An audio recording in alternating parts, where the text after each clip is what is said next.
setting in which you are, and set out to do it and see how you do, and have some way of evaluating your progress and some way of determining whether we're making sufficient progress to stay the course or whether we should change the course. Does that make sense? But the diagnostic label has been co-opted over the last 100 years or so by what?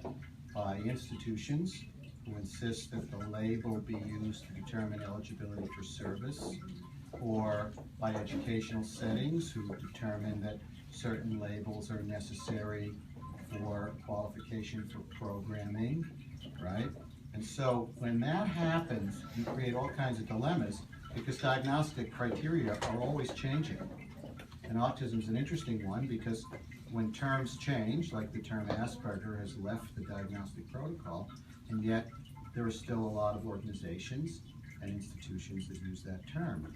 Or the term autism has left the diagnostic protocol. It's now autism spectrum disorder, which we could talk about if you want.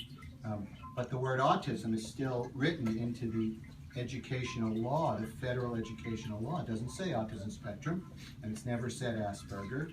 And so when you begin using diagnoses for those purposes, you can create all kinds of problems. So I use diagnoses to assess risk and to mitigate risk over time. So if I say you have autism, then I'm going to use what I know about you and that diagnosis to compare you to a risk group with that diagnosis over time to know what helped them and what hurt them. Maybe we'll discover that women with autism who had blonde hair seem to fare better in life. And so I'll say, well, okay, so you have autism? Dye your hair blonde. Yeah. Now, I'm joking about that, but that's the reality of what we try and do,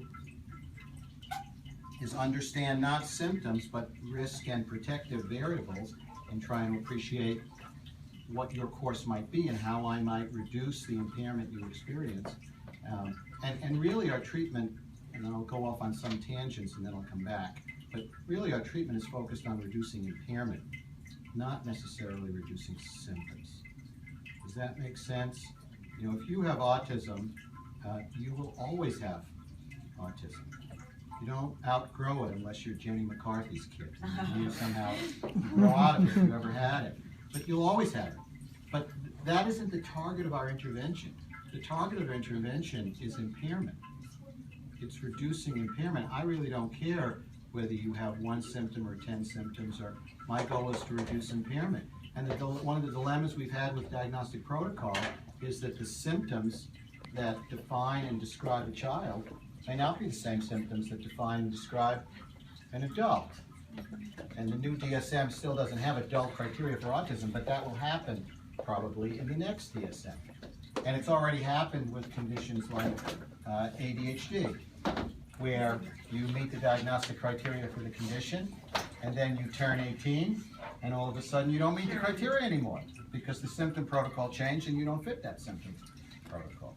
Now, why do I tell you about all of this stuff? Because most of you are trying to manage the lives of your children and access services and appreciate risk over time and try and understand what is it I need to do to increase the odds that my child will turn out as well as can be expected. So I'm not as concerned about diagnoses, but if you have questions about it, and I'm going to start with questions once I do this little introduction, but I'm not as concerned about the label per se. And the fact of the matter is that in the DSM, all symptoms are created equal. Does everybody understand how that diagnostic system works? Children have to have 2 of a certain list or 3 of a certain list of symptoms, and you can have 3 or 4 children who overlap in sometimes half the symptoms, but both receive the diagnosis. And once we give the diagnosis, we have an assumption that if you all have autism, then you're all equal, which is not true. And partly that stems from this kind of view that we have that once I give you a diagnosis, that's you, right? Because they'll say the autistic child, as if everything about that child is defined by the diagnostic criteria of that condition, which is silly, because all children share qualities with the whole population of children and qualities that are unique to them. And if you do this, I'm a scientist, so I always try to go back to the science. If you do this, you lose a significant amount of the variance that contributes to good outcome. Is by appreciating what children share with all other children, and by appreciating what is unique to them, you're in a much better position to reduce impairment and to help them over time transition than if you do this. And our research on autism is probably going to yield the same results that our research on attention deficit and learning disabilities and anxiety has revealed. Oh, now you're mucking up the show here. Let's see. I'm just trying to get so everybody can see me. On the end? Yeah, that'd be a good idea. That's perfect. Do you think so? Would that Perfect. Yeah. gonna choreograph this audience? Sorry about this. And I apologize if I'm a little scattered. I saw patients all day since 8 o'clock till 6, so I'm just kind of trying to get my head around what I want to tell you guys. What were we talking about before I got distracted? No, we were talking about outcome over time and treatment. So if I asked you, so what do you think? You think kids with, let's pick attention deficit, because it's the most researched childhood condition, because it's the most annoying. The conditions we research the most are the ones that are the most disturbing to us. And the conditions that we've researched the least are the ones that don't bother us a whole lot, or are lower incidence. Higher incidence conditions bother us more, we see them more. ADHD. How many people think that kids with ADHD growing up who take medicine turn out to be more functional than kids with ADHD who never took medicine? No. It's not true, right? But we used to say that, but we know it's not true. How many people think the longer you take medicine, the better you'll turn out? Not true. You know, what we've figured out is that the things we do for children are important, including the symptom relieving activities, and they may be necessary, but they're not sufficient to change long-term outcomes, which is a little bit of humbling for those of us that sort of have devoted our lives to, hey, I'm gonna take care of your kid, and the things we do today and tomorrow and next year and the year after will make a linchpin difference in what happens to your child over time. But we haven't demonstrated that. It's a little frustrating. We haven't proven that.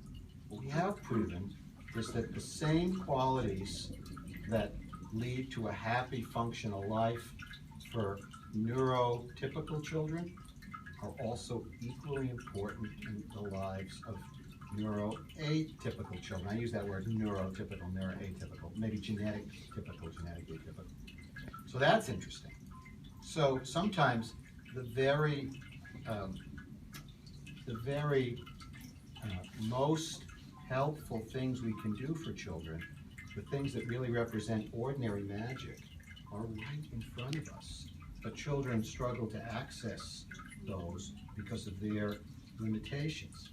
And so if you I had a young man that I saw who, he has social pragmatic problems. Does he have full autism? I don't get caught up in that. What I get caught up in is, how much impairment do you have? Where are your strengths? Where are your weaknesses? What kinds of things can we do to help you? And we were talking about having a good day. And he told me that a good day is when bad things don't happen, which was the absence of goodness, which was I thought was a very interesting observation on his part. There is one more chair up here. Yeah, there's one more chair right